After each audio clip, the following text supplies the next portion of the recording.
Peace.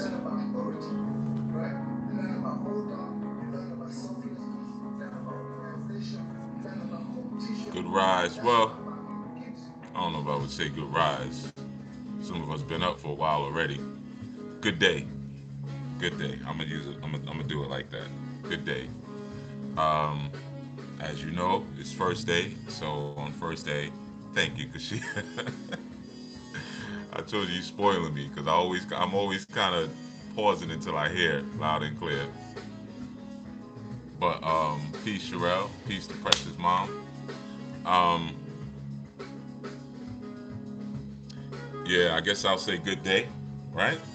You know, peace, wild girl, because let me see, it's about 9 o'clock where I am. Oh man, I still got alerts and stuff popping off. But greetings, Allison McCoy, brother Vermont, sister Munira, change, Naya. Yeah, yeah. Everybody's up and moving, huh? You decided not to sleep in too late. Peace, Aliisha and Padmini. That's good. That's good. Yeah, today was a very early day for me. Greetings, Iris McCabe. Yeah, happy first day. You too, Cassie Derwin. Derwin. Greetings. You know. So yeah, I've been up, out, got my movements in. You know what I mean? And did some other stuff. And yeah, this is my in between. So this is actually my rest in between my next thing. Peace, Kenneth Williams. You know, proverbially rest. Yeah, Rosalind, peace, and Deidre. You know, and Lavette. Greetings, Lavette. You know, and the Living Word. Good screen name. But all right, yeah, let me get into it. You know, I know we'll be here all day with the niceties. You know, and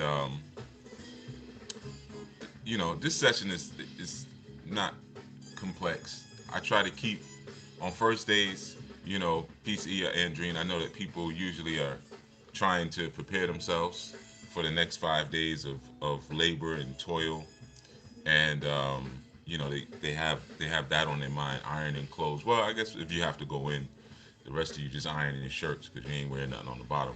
You know, if you're working from home, but ironing your clothes, getting your food together, and getting the children ready for another 5 days of um, brainwashing. So so I try not to make it too heavy, on first days. So I'm gonna keep it real simple with you. So we had a really cool discussion, very long discussion yesterday for our Sabbath meeting with our new members. We kind of had we had an open discussion, just kind of just vibing on certain things. One person kicked it off, and then we just built on that and just kept kind of going around and building on a particular topic. But one of the things that came up as we were building was peace, James Garabaki. um, One of the things that came up while we were building was the idea of attachment. And what I mean by attachment, um, I don't necessarily mean like earthly attachment, but spiritual and divine attachment. Coming into the world or coming onto the planet. Peace, Krishan. Good day to you. But coming onto the planet, I should have got some water before I came back. Just a little sip.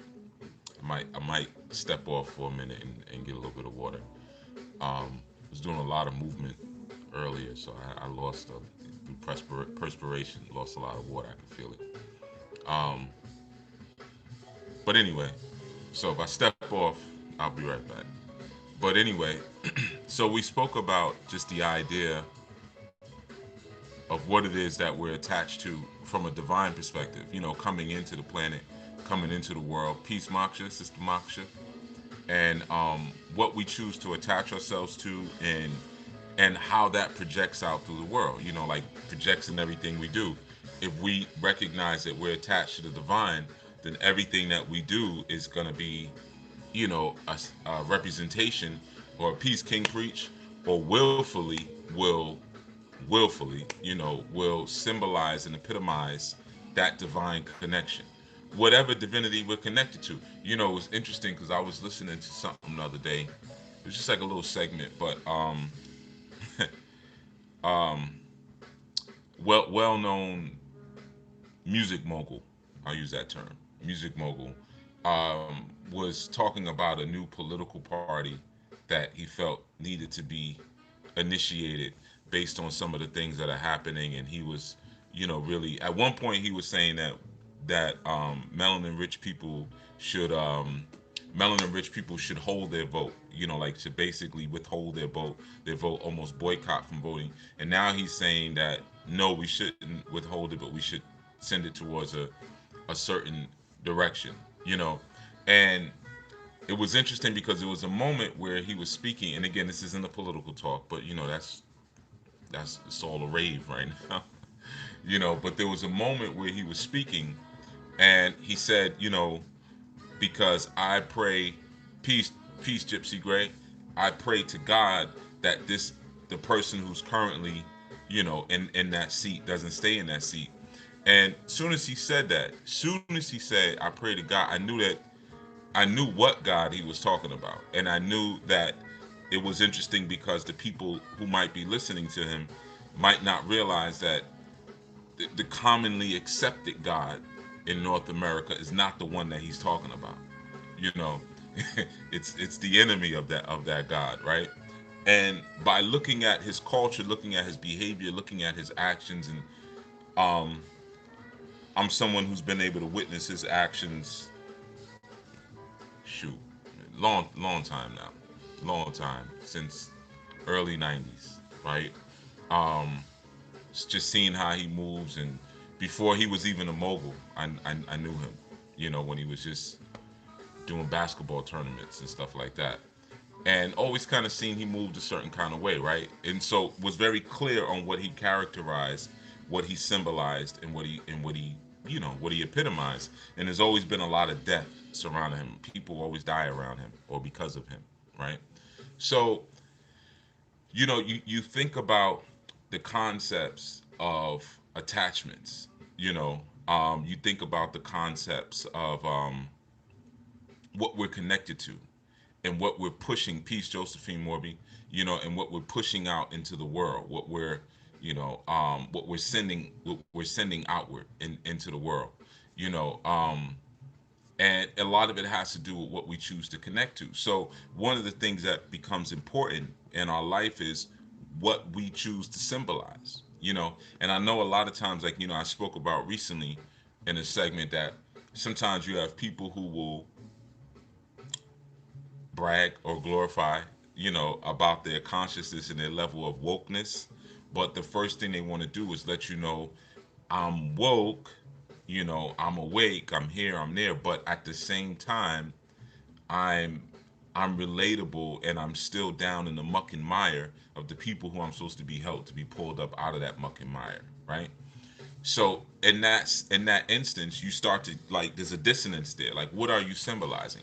Are you symbolizing righteousness and moving forward, or evolving, or are you telling me that these lower base symbols and these lower base ideas and typifications are okay to bring along with us, or are you stuck between the two of them?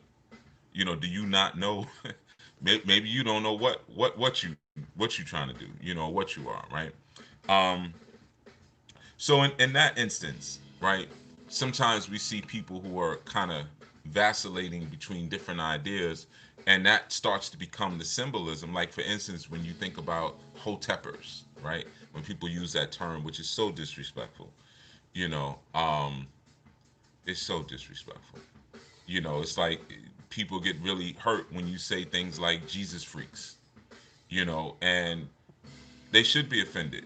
If you call somebody a Jesus freak, or something else just as disrespectful, and calling somebody a hoteper is worse. I'm gonna say is worse. Especially because We know what the word hotep means, but a lot of people don't know what that other word actually means. So if I call you a hotepper, I'm saying you're a peacer. Like, yeah, I'm bringing peace. Like, what's the problem with that? But anyway, no, we won't get off on that. But so that concept and that idea um, of not being able to totally typify what it is that you symbolize becomes a very deep thing in all of this commanding peace. Mama Shadow book, good day to you. It becomes significant in all of this that we've been talking about in terms of commanding your day and directing the energy that you're going to be utilizing, and making sure that uh, I guess I could say that you're not utilized by an energy, and you're maintaining control. Well, a lot of that has to do with symbols, right? There's a term that I don't really hear people use much, but the term is, or just the word symbol. One of the tenses to that word is symboling. The actual the verb of symbol, of the noun symbol, is symboling. A lot of people will say symbolize, or symbolizing, but symboling actually literally means to bring something that has been given in symbol and bring it into a manifested reality where all can witness it or all can see it. Peace, Gideon Scott. Peace, Juanisha. So the idea of symboling is critical here, because now we're looking at whatever it is that you're manifesting or whatever it is that you're presenting and projecting into the world. We are recognizing, if you're symboling, that it's a projection of something else more sacred, or what we may even call a mysterion, right? A mysterion is a symbol that uncovers the truth, you see, or it could be a symbol that covers the truth, right? But when you have the ability to crack open that symbol, you now can get to the truth underneath it. So if you ever like, or reading any type of esoteric literature, or ancient philosophy, and you see that word mysterion, it's not it doesn't mean another planet or something like that. It just means, a symbol that is covering the truth behind it, right? And of course, mysteries are supposed to be uncovered. Mysteries are not like secrets, as I've taught so many times. Secret is sacred, right? So you could have this the secret right in front of you, and it could be a box, and there's a secret inside the box, but you know that for you to open that box would be a desecration, because it's sacred. So you leave it where it's at, like a tomb.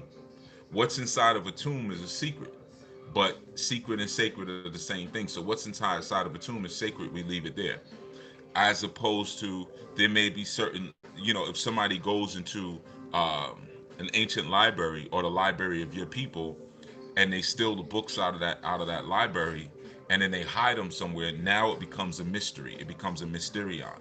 You see, it's not necessarily sacred. It's just something that has been kept for you, or maybe they'll even give you wrong directions to where they hid it, right? So they'll try to trick you from finding the truth. That's a mysterium. So you have certain symbols that do that, and then you have certain sacred symbols, and they're not the same, right? And sometimes we get a little bit confused on that. But when we're symboling, sometimes we're symboling and we're typifying something because we want to hide the truth of what's in, or we want to bring out the truth of what's in. Now, of course, if you're trying to learn the sciences of spirit, and the sciences of philosophy, and the sciences of compassion, if you're trying to get to that place to learn those things, then what you really want to do, with all authenticity and all honesty, you want to be able to symbolize the greatness of what's in, or the deepness or the profoundness of what's in. You don't want to be a walking mystery. And even in a relationship, this is where a lot of people find themselves unable to mate, or unable to find people who will be interested in staying with them for a long term, because they're a walking mystery. And no one wants to snuggle up next to a mystery. Mysteries are not cozy. Somebody will snuggle up next to something that's sacred. Yeah, that's not a problem. But a mystery is not attractive. It's not appealing. You see what I'm saying? So a lot of times we're walking mysteries because we're symbolizing something different than what's inside. Maybe what's inside of us is broken, damaged, dysfunctional, and wicked. And we're trying to put on the clothes of something that isn't that. Or sometimes our clothing, which is our culture is exactly symbolic of what's inside. So that could be a broken culture, that can be a whole culture, either one, right? So symboling is critical in all of this because it helps people to not only recognize you. If you represent an archetype, just like I said, when this person was like, I pray to God that such and such doesn't stay in office, I'm like, y'all thinking just because he might have a cross around his neck or something like that, that he's talking about your God, but you have to look at what he's typified over the decades, and then you'll see, you just by looking at that you can figure out really what his God is, right? If you understand the symbols, if you know the symbols, and understandably, not all symbols have a deeper meaning. Like, it's just like if you look at ancient languages, and this is what we was talking about in the Anu meeting yesterday. We were just looking at some ancient Hebrew and some ancient Medu, you know, or Medu Netir, as some of you may be familiar, or hieroglyphs. That might be even better for some of you. So we were looking at the correlation between certain hieroglyphs glyphs and certain Hebraic lettering, right? And one of the things that I was sharing was that each letter is a word by itself. So I think we were looking at we were looking at the word love, ahava, or ahav, and we were looking at the word love, and then we were breaking down the letters inside of love, which would be aleph, het, and vet, aleph, het, and vet, right? Um, so in breaking that down, we were also making there's a numerology, there's a numerical value, excuse me, to each letter. There's a symbolic value, and then there's the way the letter is drawn, and then each letter itself has its own spelling. So just like if you look at the letter aleph, or what we would know as a peace, Chef Boogie, a aleph is ALF, so it would be aleph lamed fe. So it's three letters to make one letter, which is a word.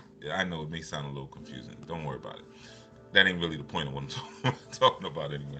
But I'm just trying to give some background a little bit. So we were just talking about, the correlation between that and certain Kemetic symbols or Egyptian hieroglyphs. Some of you may be more familiar with that term, right?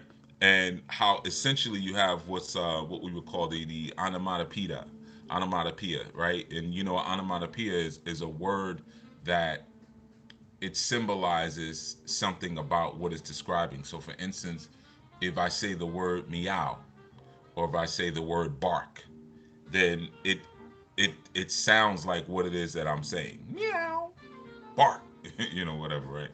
So there are certain lettering and there's certain words that give its truth because this when you say it, it's filled with a volume. It's filled with maybe even an intensity that tells you exactly what you're talking about. Whereas you got certain symbols or you got certain words that have no base. So for instance, we could use the example of when we're driving, we have stop signs, and your stop sign is inside of a red octagon, right?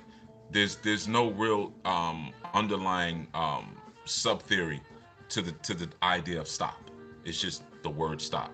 If you look at the word, so let's say if we were speaking to a child, if you're speaking to a child and you say the word dog, and I'm talking about a child that's still learning language, the word dog doesn't mean anything to that child, right? It has no symbolic or energetic representation. If you say the word cat, it means absolutely nothing because of the way that particular language is structured. Of course, we're talking about English.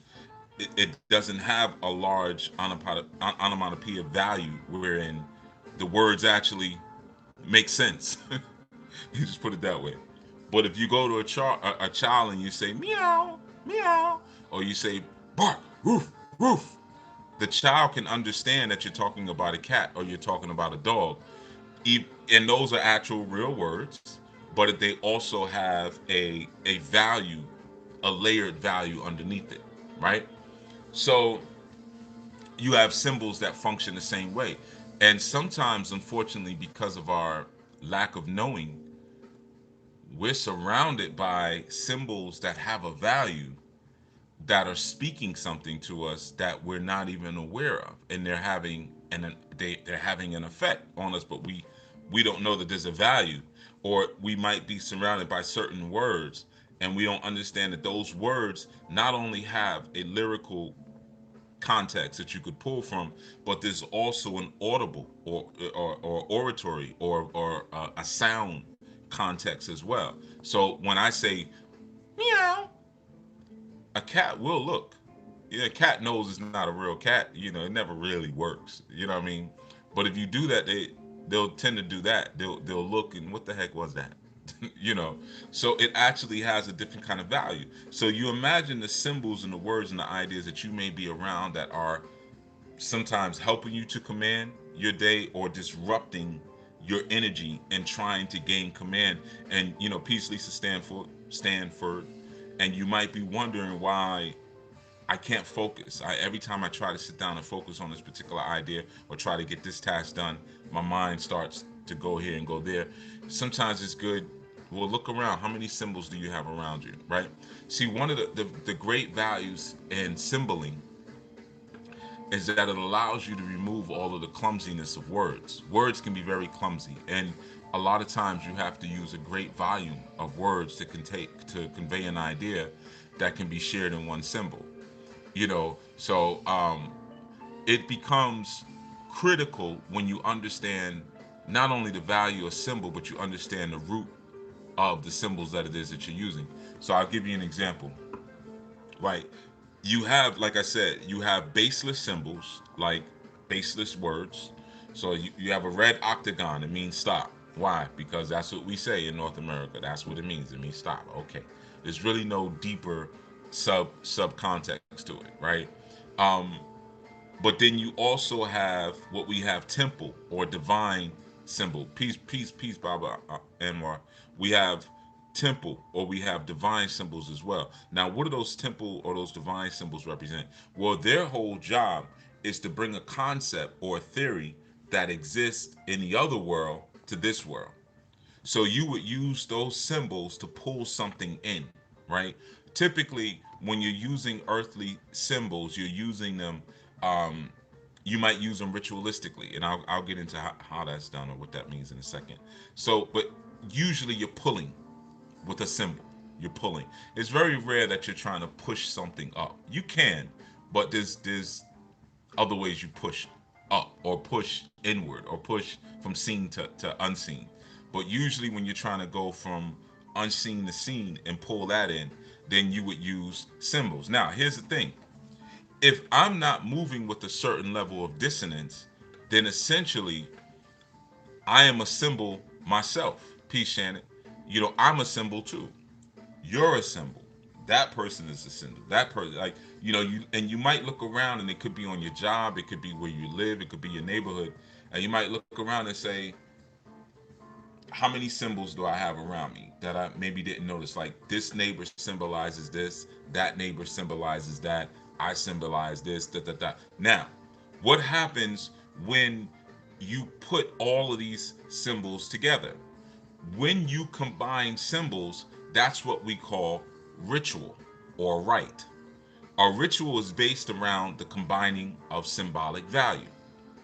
That's basically what a ritual is, right? So somebody says, I want to do a love ritual, I want to do a wealth ritual.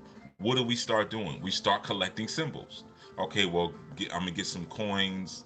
I'm gonna get some maybe oil to smooth the way. I'm going to get some cool water because water helps things to flow.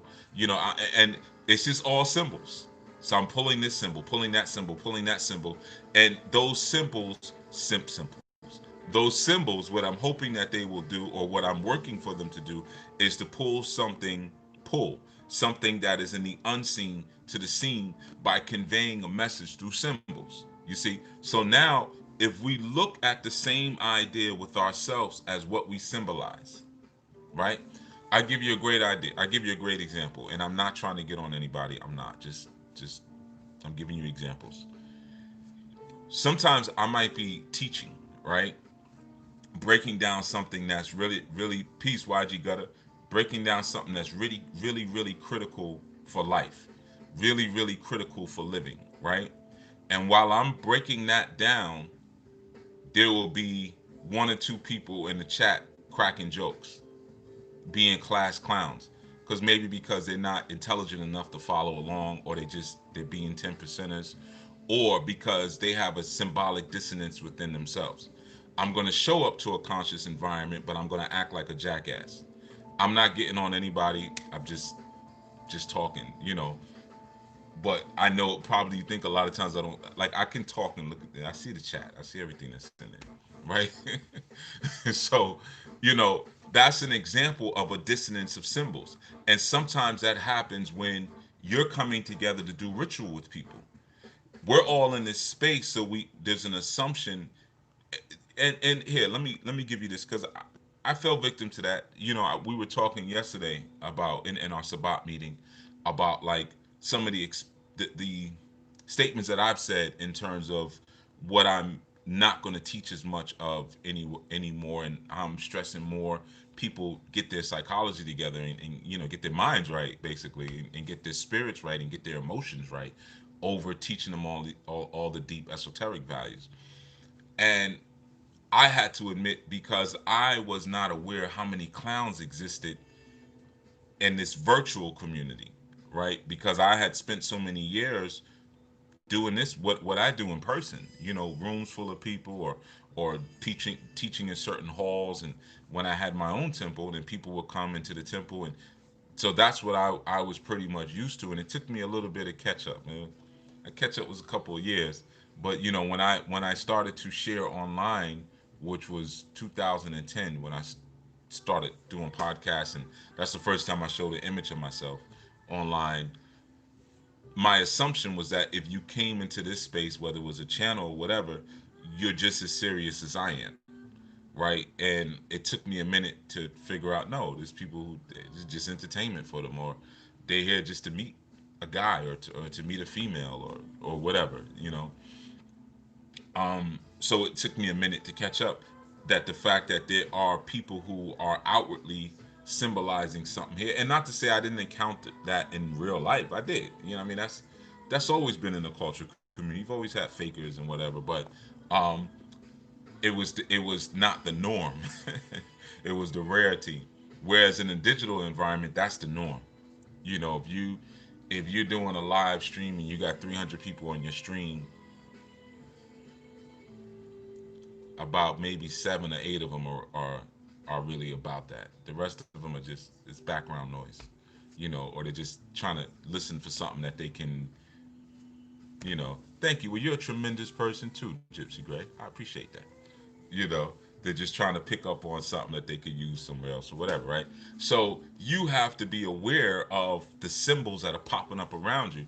One of the things that I think I shared a long time ago, like, and I always share with students who I'm teaching divination to, is that when you first start learning divining, whatever tool you're using, it could be numerology, or you're using you know shells, or you're using Ifa, you know peace Masitu, C2, excuse me.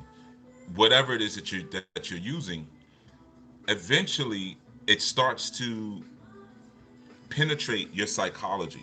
And it penetrates your psychology at the level where you'll see people, or you'll see situations, and you'll see the reading right on top of the situation. So like when I see people, I see the Odu on their head already. Like, okay, I see what that is. Or if they're telling me a situation, I already know what spiritual chamber they're walking through, right? Now I might still do a reading because people don't believe me.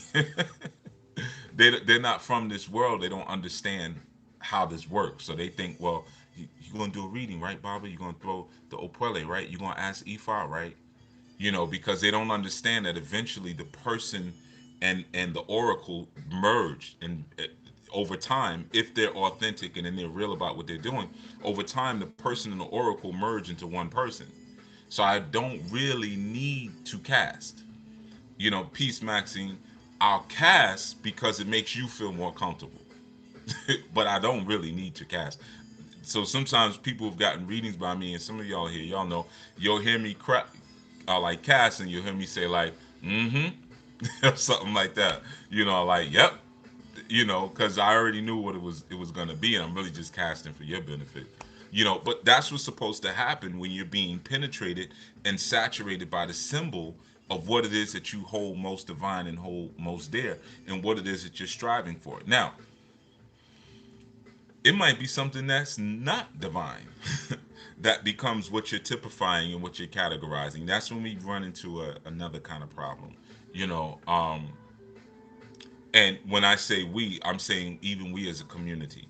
Because, like I said, you could be teaching some divine information, dropping it, giving gems, and someone's there, and you say one little thing, you might crack one little joke or whatever, just, because that's your personality. And the person now, for 5, 10 minutes, is just going off of that joke. All right. Now you already know what they're here for. You already know what they're about, and you make a middle. I mean, at least I do. I make a little middle note. Okay, clown.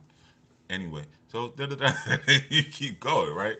You know, but kind of being able to see the symbols that's around us is a critical part of commanding and reconstructing the environment around us. Because remember, oh, give thanks, Gypsy Gray. I appreciate it. Give thanks, 333 to you too. Um, so the whole idea there, or the whole concept that's inherent and that's present in that moment, is my life is a ritual. Remember the segment I did? I know some of y'all don't. I know I'm saying it out loud, so you can go look it up. That life is the magic ritual, and I kind of broke some of this down. I'm not going to go into all of that now, but check out that segment that I did. Life is the ritual. So when you start recognizing, okay, everyone around me is symbolizing an unseen energy or unseen thought or unseen idea, what happens when you put these, you start looking at the formulas. What happens when you put these things together? What kind of reaction do I get? So, symboling, which is what we should all be doing, should always be rooted in what we hold most sacred. We will that we're symboling our sacredness and not our mystery. Because if we're symboling a mystery, then that means we're living a lie.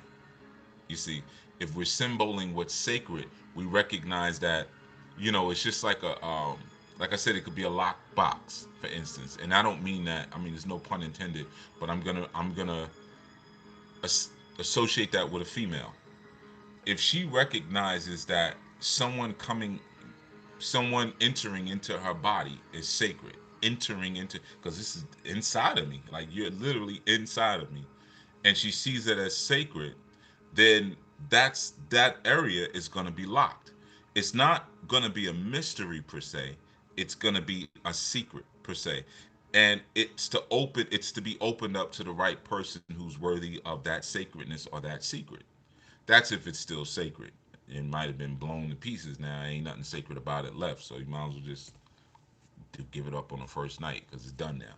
you know but if you've held it with some level of sacredness, then you recognize, no, it's going to happen eventually. It's just not going to happen right away, because there needs to be a determination as to if this makes sense between, if this is what the creator wants, if you're the one that I dreamed about, or that I envisioned that the creator told me to choose up with, or the man that I supposed to choose to be with, right?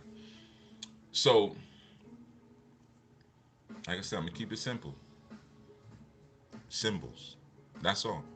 What are you symbolizing? Right? So we're gonna do something real quick. We're gonna do something real quick. Alright?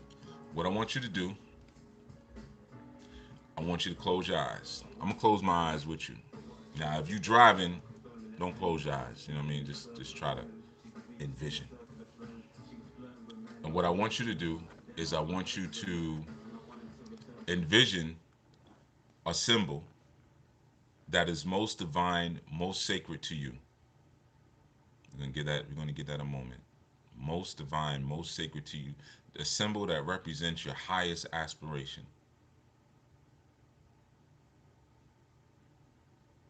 And just go right to the top. Right to the top. What you're gonna do is you're gonna picture, a black dot. Picture your mind or your head as a really tall, cavernous space, like you're in a deep, deep, deep cave, and where your mouth is, it's closer to the bottom of the cave. That's where the opening is.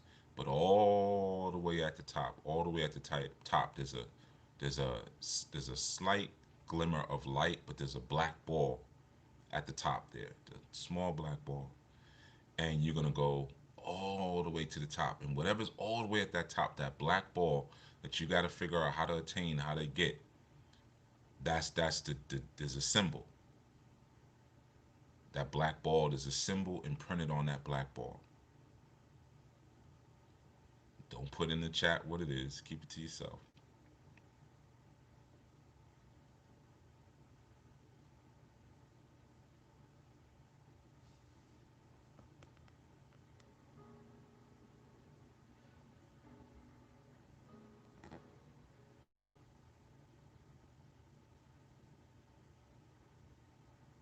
Okay. Willfully, you got it. That's your symbol, right? So as we're moving through this strong, that's what you're looking to typify, right? Now, and I don't want you to feel like, but I didn't see an ancient Kemetic symbol. I didn't see an Akan. There wasn't an Adinkar symbol. It wasn't anything like that. I don't want you to do that. It might have been a Care Bear. It might have been a Valentine's Day heart. It's fine. It could have been a cross. That's fine. It's yours. Don't sweat that. You don't have to justify your vision to anybody, because if it's a divine vision, you let the creator speak for itself. You see what I'm saying? I don't have to justify the creator's vision. You see, but that's, oh, you're more than welcome. You're more than welcome, Kashia. Um, but that's the vision that you hold. That's the image. That's the symbol that you hold, right? And if you want to write it down, you could write it down. You do however you want to do, but whatever that value means to you, and I don't want you to symbolize or think about that value. Remember what I talked about recently? The trash talk that athletes do to each other. I don't want you to trash talk yourself. Okay, so I don't want you to. You might have had the vision. And I don't want you to say, "Well, how the heck I'm gonna get up there? This is dumb." Like, why didn't he picture some steps or a gust of wind that would have carried me up there or something like that? Wait, this is stupid. I can't get up there. Or tell yourself like, well, wow, man, I pictured this, but I can't be that. Not now. Not with the supervisor I got. I hate my supervisor, and I envisioned a heart. That ain't happening right now. Don't do that. Don't create all of these propositional situations around your divine vision. You let your divine vision be what it is supposed to be for you, and that's that. It doesn't require your ifs. It doesn't require your buts, because when you start instilling your ifs and your buts into it, and your ifs and your buts, your propositions, what you're doing in that instance, now you're trying, peace, Esme. Now you're trying to create your own plan, your own idea. Remember, we spoke about that already, right? I told you, there's a method. We're building up to something. Just go for the ride. Go for the ride. Every segment that we've done so far has been 36. All of these 36 command your days, they are all a formula. All right? I'm not just sitting here chit chatting. So, your formula for this first day is in first day going into the next cycle of seven. The next cycle of seven, your formula is gonna be my symbol. What is my symbol, right? Um, and again, like I said, um, you may have even seen something that you don't you don't know, or you don't understand, right? And that's okay. That's okay, because remember, a divine symbol is multi-layered. You see, so it's not just straight in your face. And some people want that experience all the time. Like, yeah, I did that and nothing came to me, or this came to me and I don't know what that means. I don't know. Peace, hoodoo, occultism. I don't know what that means. So I don't know. What else you got for me? I got the last thing that I gave to you. That's the same thing I got for you today. you know, we got to learn to sit with things sometimes. And I know a lot of times our impatience would demand us to do something different, but you don't get anything in life like that. Sometimes you got to sit with stuff and you have to let it, you know, descend upon you, right? Because peace, Sybil Oracle. Because we spoke about how high that symbol is and how high it is up. But did we think, oh, good looking, Amazi, I appreciate that. Thank you. Thank you. But did we look at maybe it's gonna descend? Maybe it was peace Baba Utu. Maybe that symbol, that divine symbol, was all the way at the top of that cave. It was all the way up there where I saw that glimmer of light. But maybe it's gonna descend down to me, and then eventually it will descend down. Remember what was at the mouth of the cave? My mouth. You remember? This is where the symbol of it was up here where that light was all the way up at the top, but the mouth of the cave was here. So maybe what's going to happen is the more I focus on it, the more it will come down into my mouth, and then I will be speaking the volumes of what that represents and what that is. So now, not only in thought, but also in word, I am now characterizing and epitomizing what that aspiration or what that symbol is. You see? So, again, you know, don't always try to figure it out. Don't always try to figure stuff out. Um, that is the profundity of the divine. That's just how it works. And you have to be willing to I saw the word birth in the chat. You got to be willing to recognize what that new birth may look like. And when I say recognize it may look like something I ain't never really seen before, right? We taking this on the first day, and this is the first day we dealing with knowledge, build, destroy. Today's the 18th. Knowledge, build, destroy, all being born to born, right? Which is the nine. So what happens when we get to our nine energy? As opposed to our six energy. The nine energy is standing up with our intelligence. What we were pregnant with once, down in our six energy, now raises up to our dome. We can start now meditating on freedom like we never did before. So that's why I said, when you are instilled, or you have that inducement or that establishment of a sacred symbol in your mind, don't start with the but if I don't know, I can't, I tried before. Stop. Stop. Don't be a slave to that. You see, be shackled to nothing but freedom. You see, because at the end of the day, a free dome is all you really need to make this thing happen. And I know that's hard for some of you because you don't need your ancestors. You don't need your tarot cards. You don't need your mysticism. You don't need your elekes. You don't need your pots. You don't need anything but a free dome. Ori is all that is required. And through Ori and the concentration and the focus of Ori, we develop greater character. You see? That's all you actually need. And everything else is just helping you out along the way. Now, the other help you get is when you start learning to commune. You see, when you learn to commune and you got your symbol, ain't nothing like being around a bunch of other people that got their symbol. You ever look at the super? There was one of the Supermans where they showed him on Krypton. I don't know which one it was, but each house had their symbol on their chest. you know.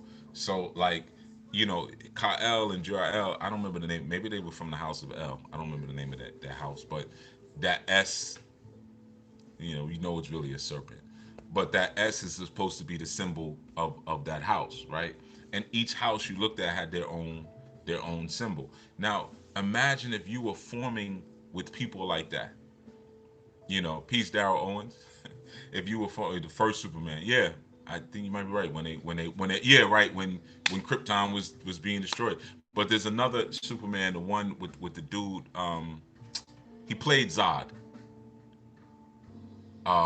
I don't know, because you know they had like a couple of new ones that came out that were all, that, with Henry Cavill that were pretty much trash, but they showed more, you know, of the different symbols, and I think he even said this is the symbol of my house.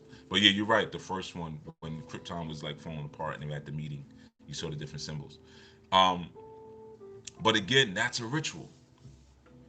That's a ritual. You know, so now if I know my symbol, like I said, you know your symbol. You just saw it. You saw it in that meditation we did, right? And you now focus on what we're talking about, and you say, okay, this one's got this symbol, this one's got this symbol, that one's got this symbol. Now we start getting into um, eugenics. And I want to just say this: eugenics is not a dirty word. It's not a bad word. Eugenics is not a problem. It's just that when eugenics is used for mass murder and genocide and this idea of, you know, establishing a master race, then yeah, it becomes an issue. Um, but by itself, it's not a terrible concept. It just was used in a very terrible way. But what happens when I know my symbol and I meet a woman and she knows her symbol? And then we can determine if these symbols, what formula they produce. Now we do that on a very small and tiny level when we get our astrology charts done together. Let's get our natal charts and let's see how they line up. That's small because it's only dealing with your physicality. It's only dealing with your emotions. It's only dealing with your thoughts. It's not dealing with the highest aspiration of your symbol, which is a totally different kind of science, right? But there's so many different things that you're able to do once you're able to remember the symbol is to connect the unseen to the seen. When you're able to connect those things together, then now you've become a whole symbol. You're a symbol of something. You represent something. When you look at cartoons and things like that and these quote unquote superheroes, that's what they're doing. There's something that they symbolize, and from the way they talk, from the colors that they put on them, to the symbols that are all over their uniforms, things like that, it symbolizes one thought.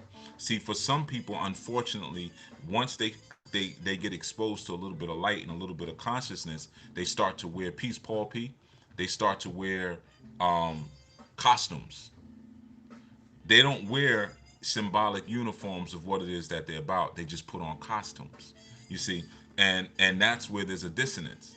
So I'm looking at you. You look like somebody who's on the path. You look like someone who's diving into self-awareness, but you're not behaving that way. Or what's coming out of the mouth of the cave, out of that sacred space where power is developed, is not that. So you got to remember, if you take a word like L is like a onomatopoeia, right? Because L is not just L, and I'm saying EL, or I'm saying just L, or I'm saying ELL. You know, we could even say owl, right? It's not just the word, but it's also what it invokes. What invokes when I say L? Say L, L, L. What are you forced to do in saying that word? You are forced to put your tongue to the roof of your mouth. Let's try it without it. Uh, can't do it. I still touched it. I still cheated a little bit. So what happens when I say L, which is a name for the creator, and I put my tongue, my sword, to the roof of my mouth, the roof of my mouth? Well, when I put my tongue to the roof of my mouth, isn't that like going to the top of that cave and tapping that symbol? So now, what did I just charge that symbol with? I charged that symbol with the creator. L. Boom, hit the symbol. You see? But you got to know that symbol. You got to know what you're symbolizing, right? That's just a small thing. Like I said, I don't want to get too heavy on you. It's first day, and I'm sure you all got a lot of things that um, you want to get accomplished. You know what I mean? So um, just give you a little thing to kind of work on, to meditate on. And hey, if you didn't see your symbol right away, because probably maybe you're distracted, you know, if you didn't see it, peace, hey, peace now. What's going on? um, you know, If you didn't see that symbol when the roof of your mouth touched, or when you meditated on what my highest symbol is, do it again. Do it again, and do it periodically. And that's the value of speaking a divine language. If you notice, when you speak English, peace say, which has no subcontext, you always hear me say that. There's certain sounds, I just did it, that you're always going to be saying. You're always constricting spirit with English. How do we know? Because we're always saying s. Now, what is sound of the snake? That's the seraphic people. We'll get into a history lesson later, but that's the serpent people. People who bit the original Hebrews with they were biting them with snakes. You gotta learn the stories. But when you speak in English, just notice I'm gonna speak. As I'm speaking, just notice how many times I go. Notice how many times I go when I am speaking English. You see that? English is a very tricky language. I'm constantly bringing the sword down to go. You don't have to touch the roof of your mouth to make us. In fact, you can't. L doesn't allow it. Why? Because the six is the serpent, and that serpent is at the bottom. So when I'm saying I'm bringing my energy down. English. I mean, and just play with it. Play with it. You'll just talk, and you'll see your constantly going. I'm sure for people, peace or queer. I'm sure that if you didn't speak English and you were coming from another language, it would just sound like that. If you were trying to learn it, you see. Whereas, like, if you listen to our Aramaic, languages, you'll hear, or Semitic languages, you'll hear a lot of. It just sounds like a lot of, right? Or like stein, a cough, cough. You know, there's a reason that those sounds are made in the throat, and why the R's are rolled. But you have words like samek and things, but you don't have a lot of you don't have too many of those. They seem to be cut out a lot. You see, so through our very language, we are spitting symbols at each other. If you could create an image, peace, peace, Asaju, peace. It's almost like, when you look at certain cartoons and music is played, they'll like have someone playing the piano, and there's notes jumping off of the piano because you can see all the volume is energy. Or they're playing an upright bass if it's like a cartoon or something, and boom, boom, boom, boom, and you're seeing the notes fly off. What are those notes hitting? Where are they going? Well, what happens when we speak? What shapes are we sending off? See, if I'm saying El, Allah, Allah, Ilah, Allah, la, la, la, la, la, la, and I'm constantly hitting my symbol, and I'm pushing that out. P. She Hetman, then I mean Shah Hetman, excuse me, I'm sorry. That's constantly what I'm firing for. What I'm firing for. Matter of fact, I'm gonna flow off of Shah Hetman. I saw the word pyramid. Peace plant, OG. Pyramid, right? So if I'm able to raise myself up through a pyramidal concept, then I'm now going to be shooting divine concepts. Now, how do we know that? Because the word pyramid is right in the word. It's like they hooked us up with that particular word. Oh, you don't erase your message, but we still going to use it. Pyramid, pyra comes from pyro, and pyro means fire. Well, it doesn't come from pyro, excuse me, but it's associated with the word pyro. Pyro is fire. And mid is simple. It's midsection. So it's fire in the mid. Now, what is fire in the mid? That's the energy that comes from the diaphragm. Now, we know, those of us who maybe practice qigong or practice martial arts, we know that chi comes from that lower abdominal area. So when you're doing certain techniques, what you're looking to do is to try to pull your chi, from there. whatever you're doing, punching, whatever. And that's for qigong too, right? So pyramid or pyramidal is fire in the mid, right? So lower lower than the solar plexus, just right beneath. It's like I'm over here like y'all can see me, right above the let's say the upper pelvis area. We'll say that. Peace aloe. Let's say between like the belly button and the upper pelvis, right? That's where chi generates itself from, right? But that's the center of your body. That's like the middle. That's the pyramid of your body. Your body has a pyramid inside of it. You see, so symbols are all over. Your whole body is a freaking symbol. They're all over you, man. And then some of you got Bluetooth symbols in front of you. You know the Bluetooth symbol. Look at the Bluetooth symbol and then look at the Rosicrucian cross. It's right there. Your symbol for Wi-Fi. And then a lot of those symbols are then later translated onto vehicles and things like that.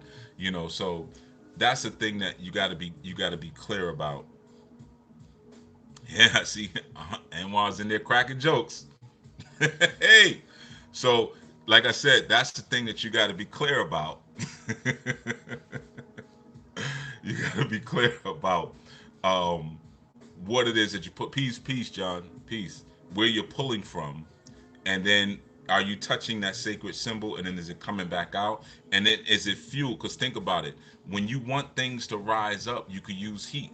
Where's that heat coming from? It's coming from the pyramid of your chi, or the pyro middle, or the fire mid, or the fire middle. He said I was holding back, or the fire middle, right? That's where it's coming from, and then it's raising that chi up. So now when the tongue and the L, the tongue of God, goes up, it boom, or the sword of God, it hits that symbol and it comes back out the mouth. Now I know for some of you, maybe what the heck is he talking about? Just listen, go back to the earlier segments. Yeah, the snake biting its own tail. That's another very popular symbol, and that could mean so many different things. A lot of times, the snake biting its symbol. We're told that it means regeneration and rebirth. It does, but it also means, you know, um, grabbing yourself by your own genitals and doing what you need to do. That's also what it means, right? Now, I ain't never heard no guru say that. If they did, they didn't say it that way, but I'm telling you what it means. Because when the snake or the dragon eating its own tail, it's feeding itself. It's not looking for validation or looking for source of or looking for sustenance outside of anybody or any other person. So or any other thing. So the idea of eating its own tail, it's very similar to the Benu or the phoenix, in that it consumes itself, but then it's reborn off of the food that it gave itself off of its own sustenance. So that's like when you're getting ready to do something and somebody's like, man, don't do it like that. That ain't gonna make sense. I give you a good example. Always got good examples. Years and years ago, I was with a particular record label. Well, actually, it was a production company, and I remember we were working on some tracks, and I had some stuff that I was working on, and one of the things that I always did, which was kind of my niche in the industry, was that I used to sample myself a lot. When sampling was big, I had a way to get around having to clear samples. I would just pull out my guitar, pull out my drum set, pull out my bass, play my piano, sample it, and then use that in the song as if it was something I sampled off an old record or something, right? So I had submitted a couple of songs that were just me playing live though, like using a drum machine. So it was drum set, but I'm playing live guitar, live bass over it. Now y'all might listen and be like, yeah, they do it all the time. Well, back then they didn't do that. Nobody did music like that, right? And I remember presenting it to this one label, not one label. I'm sorry, to the brother who ran the actual company, who's very well known now. He's like a mogul now, but he was like, it sound like gospel music. Nobody gonna want to listen to that. He was like, yo, take all that live stuff out of there. He was like, that sound like gospel or something, right? And I'm like, in myself, I'm like, this is dope. You don't understand. This was before the neo soul movement. This was like maybe 3 years before neo soul took off. So there was no D'Angelo playing a Rhodes live or nothing. Like there was no Roots from Philly. There was none of that yet, right? And I'm like, You don't freaking know because you don't play no damn instrument. So of course you ain't got no respect for it. Like that's what I'm saying in my head. But I still, this is how I'm earning my living at the time. So I'm like, all right, whatever. You know what I mean? But I still kept my. There was a tape. I got my songs, whatever, right? Then maybe a couple years later, Usher releases the song. I don't remember the name, the title, but it was the with the guitar. It's da da da clock on a dot on a dot dot. I'm do da da day. I don't know the name of that little dumb song. But either way, he had a guitar and it just going boom boom boom boom boom. And I'm like, wait a minute, wait a minute. That's a guitar. Nice and slow. That was the name of it, right? Nice and slow. Because I remember I had popped my little relative in the head for singing it. She knew the all. She was like 10 years old and she knew every word. And she was singing it to me, and she's like, "Damn it, I'm like, you better stop." So that's how I remember the song from that. But then next thing you know, Fuji's is releasing music, playing live guitar on it, and they're blowing up Wyclef, and I'm sitting there like, I should have just, I should have just um, presented myself. I should have submitted it somewhere else. I knew it was dope. I knew I was onto something. And then now you got whole song like then the Roots came out where it's like all live, right?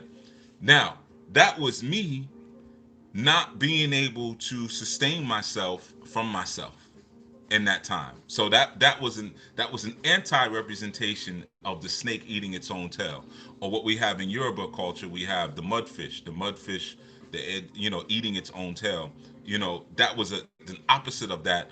So I was still at that time, to some degree, looking for someone else for validation because I'm submitting music here. Do y'all like this? Y'all want to use this? Now I still felt it was dope. I'm like, this don't sound like gospel. This is dope. You don't get it. Like, but at the same time, this was a person who was very well known in the industry, had a lot of money. They owned the studio.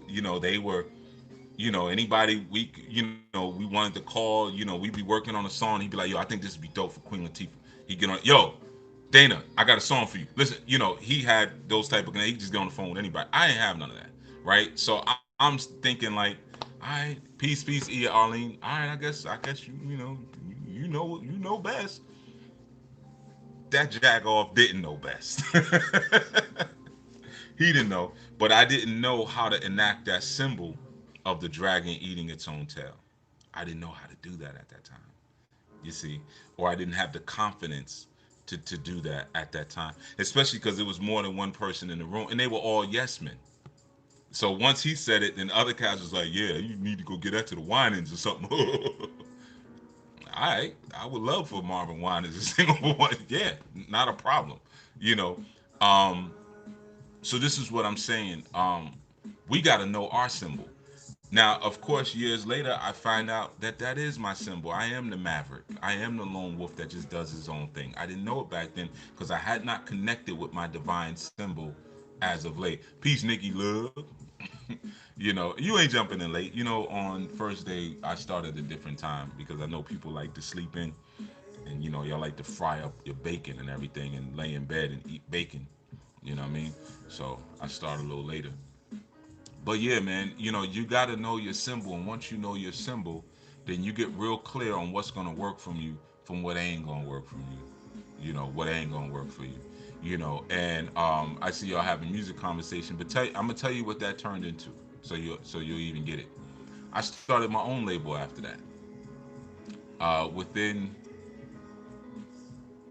maybe 3 years, I would say. Yeah, 3 years around that time. Because I was working with an artist at the time that had a huge hit, so it was like we were getting started on the second project, but um, eventually I was like, you know what, I can do this myself. Like I know what y'all don't even. Like I said, y'all don't even play it. Y'all don't even play it. Y'all don't even have an ear for anything like this. Y'all just got swag. That's all y'all got. Y'all ain't. You don't. You're not even real musicians. Like so. I started my own label and got my own artists and did very well, for a good while. I did very well, and could have done even more. And but I had to deal with some other things that came up in my life. But you know, you learn, and some of us learn the hard way. Some of us learn the hard way. But again, it's about knowing the company that you keep and the symbols that they represent. Peace, Amal. For them, their symbolism was feeding off of what was currently in front of them, and not necessarily understanding the history of things.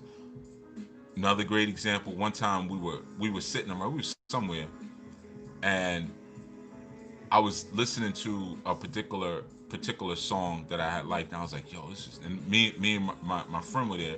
We used to produce together. I'm like, "Yo, this is dope." We're listening to it, and at that time, Babyface and Teddy Riley were like the hottest producers, right? So that's all they used to talk about. Yo, Teddy did this, Teddy did that, Babyface did. I'm like, y'all sound like some jock riders. So I remember one time the brother was like, "Well, who's your favorite producer?" And I was like, "Yo, Lionel Richie." And they just started laughing. They was like, "Lionel Richie." I was like, "Who do you think made Babyface?" He's nothing but a new Lionel Richie. But Lionel Richie could do everything: country music, funk, soul. Like, he's better than Babyface. And I'm much younger at that time. You can imagine the names I'm pulling. So we talking like 20, 30 years ago. And I'm like, Lionel Richie's dope. You know, and I was on to something. Lionel Richie still got a booming career. He still don't know what to do with all that money he got. Still, and still performing, still can sing. You know what I mean? He still got it. And still writing really great songs. So that's the thing. Sometimes you don't know the company you're in, and understanding that they haven't reached the roof of their cave yet. And you don't already reach the roof of your cave, but you haven't allowed that symbol and that ideology to come back out of your mouth. You're just holding it inside. Where some people don't even know that there's a symbol on top of it. They don't even know there's anything up there. You see what I'm saying? So when you learn your symbol, you learn who needs to be around you and who doesn't need to be around you. All right. Okay. So I'm not gonna take up too much time because I got things to do. I got some stuff I gotta do. My plate is pretty full today, up until about midnight. So it was a long day. All right. But yeah, man. So you all know what you got to do. You got your directives, and how we're gonna command this strong going forth. You know, Alde was rhyming. Oh, that must have been on the they had in the ministry, they had a poetry slam. I missed that slam because I was working so much, y'all, that I lost the whole day. I think y'all did it on Tuesday. Don't you know my genius behind was Wednesday? I was there because I think y'all said it started at 9. On Wednesday, I was there looking at waiting for the meeting to start. And I didn't realize it was when I lost the whole day. I was working so much that I was like, wait a minute. Did they say Wednesday or Tuesday? Oh, she rhymes, huh? Well, yeah, Aldere is Caribbean, so I know she must be the dance hall queen. Huh? Yeah, I missed that. Okay, well maybe I'll catch it next time if I could slow up my work a little bit. Yeah, but I lost the whole day. That's why how I ended up missing it. And I'm sitting there waiting like, oh, they late, man. They unprofessional. And then I scrolled up in the chat and I saw y'all were like congratulating each other, and I was like, what happened? I missed it by 24 hours. But anyway, all right, y'all. So enjoy your day. Everybody be well, and of course, symbols. That's your focus. Peace, information, catching the replay for sure. Okay, cool. Yeah. We started a little later. You know what I mean? But I just gave. I'm sorry. For some reason, when I say something, the virtual assistant keeps popping up. What's happening last time? I don't know what phrase I'm saying that sounds like, "Hey, jump up in the middle of the live." So I apologize, but in any event, everyone be well today. Love people, inspire people, protect people. All right? Be well. Peace, peace, peace.